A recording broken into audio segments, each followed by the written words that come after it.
जय श्री कृष्णा मित्रों, यह विषय बहुत ही ज्ञानवर्धक है। कृपया वीडियो में अंतिम तक बने रहे। किसी गांव में दो दोस्त रहते थे। एक का नाम हीरा था और दूसरे का मोती। दोनों में गहरी दोस्ती थी और वे बचपन से ही खेलना कूदना, पढ़ना लिखना, हर काम साथ करते आ रहे थे। जब वे बड़े हुए तो उन पर काम धंधा ढूंढने का दबाव आने लगा। लोग ताने मारने लगे कि दोनों निठल्ले हैं और एक पैसा भी नहीं कमाते।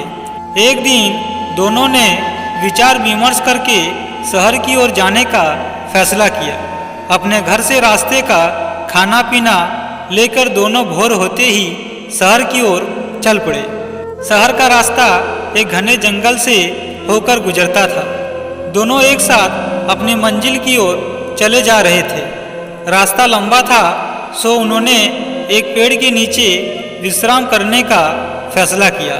दोनों दोस्त विश्राम करने बैठे ही थे कि इतने में एक साधु वहां पर भागता हुआ आया। साधु तेजी से हाँफ रहा था और बेहद डरा हुआ था। मोती ने साधु से उसके डरने का कारण पूछा। साधु ने बताया कि आगे के रास्ते में एक डायन है और उसे हराकर आगे बढ़ना बहुत मुश्किल है। मेरी मानो तुम दोनों यहीं से वापस लौट जाओ। इतना कहकर साधु अपने रास्ते को लौट गया। हीरा और मोती साधु की बातों को सुनकर असमंजस में पड़ गए। दोनों आगे जाने से डर रहे थे। दोनों के मन में घर लौटने जाने का विचार आया, लेकिन लोगों के ताने सुनने के डर से उन्होंने आगे बढ़ने का निश्चय किया। आगे का रास्ता और भी घना था और वे दोनों बहुत डरे हुए थे। कुछ दूर और चलने के बाद एक बड़ा सा थैला पड़ा हुआ दिखाई दिया। दोनों दोस्त डरते हुए उस थैले के पास पहुंचे। उसके अंदर उन्होंने कुछ चमकता हुआ नजर आया। खोलकर देखा तो उनकी खुशी का कोई ठिकाना ही न रहा। उन थैले में बहुत सारे सोने के सिक्के थे। सिक्के इतने अधिक थे कि दोनों की जिंदगी आसानी से पूरे ऐशो आराम से कट सकती थी। दोनों खुशी से झूम रहे थे। उन्हें अपने आगे बढ़ने के फैसले पर गर्व हो रहा था। साथ ही वे उस साधु का मजाक उड़ा रहे थे कि वह कितना मूर्ख था जो आगे जाने से डर गया।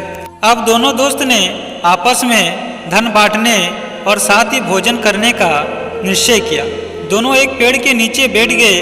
हीरा ने मोती से कहा कि वह आसपास के किसी कुएं में पानी लेकर आए ताकि भोजन आराम से किया जा सके। मोती पानी लाने के लिए चल पड़ा।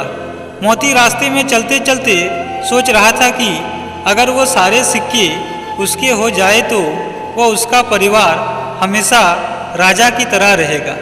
मोती के मन में लालच आ चुका था। वह अपने दोस्त को जान से मार डालने की योजना बनाने लगा। पानी भरते समय उसे कुएं के पास उसे एक धारदार हथियार मिला। उसने सोचा कि वह इस हथियार से अपने दोस्त को मार देगा और गांव में कहेगा कि रास्ते में डाकुओं ने उन पर हमला किया था। मोती मन ही मन अपनी योजना पर खुश हो रहा था। वह पानी लेकर वह पहुंचा और मौका देखते ही हीरा पर पीछे से वार कर दिया। देखते देखते हीरा वहीं ढेर हो गया।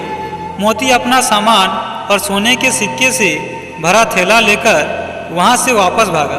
कुछ एक घंटे चलने के बाद वह एक जगह रुका। दोपहर हो चुकी थी और उसे बड़ी जोर की भूख लगाई थी। उसने अपनी पोटली खोली और बड़े चाव से खाना खाने लगा।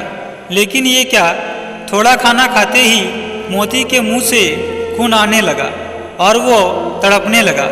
उसे एहसास हो चुका था कि जब वह पानी लाने गया था तभी हीरा ने उसके खाने में कोई जहरीला जंगली बूटी मिला दी थी।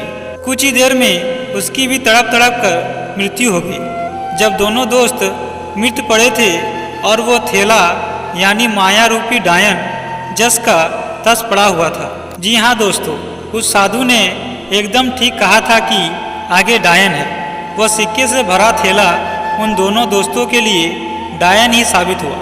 न वह डायन रूपी थैला वहाँ होता, न उसके मन में लालच आता और ना वह एक दूसरे की जान लेता। दोस्तों, यही जीवन का सच भी है। हम माया यानी धन दौलत संपदा एकत्रित करने में इतना उलझ जाते हैं कि अपने रिश्ते नाते तक को भूल जाते हैं। माया रूपी डायन आज हर घर में बैठी है। इसी माया के चक्कर में इंसान हैवान बन बैठा है। हमें इस प्रेरक कहानी से ये सीख लेनी चाहिए कि हमें कभी भी पैसे को ज़रूरत से अधिक महत्व नहीं देना चाहिए और अपनी दोस्ती अपने रिश्ते के बीच में इसको कभी नहीं लाना चाहिए।